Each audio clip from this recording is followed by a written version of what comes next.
som skal fly opp i han har begynt å fly seg 16 år. Han har vært program og svensk mester i safety og rekordisasjoner. Hvis vi ser i retning kontrolltårnet og litt til venstre, så får vi øye på flyet. Og Johan har også tent røyk på begge sider av vingene. Og med det så avslutter vi Solea-show som første halvdel. Lørdagsprogrammet. Det går mot slutten, og vi ønsker alle sammen en fin oppvisning og en riktig god tur. Og så snakkes det i morgen.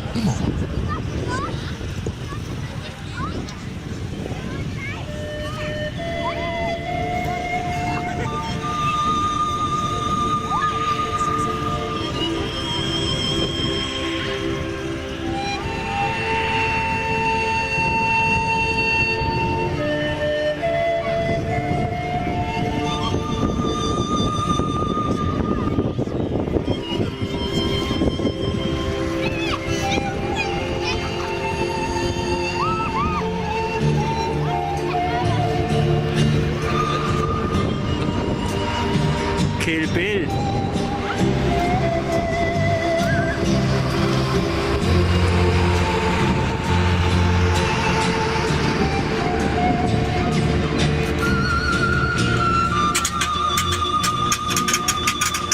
Oder jetzt der Klöpfer aller Kopf, fett, der in normal.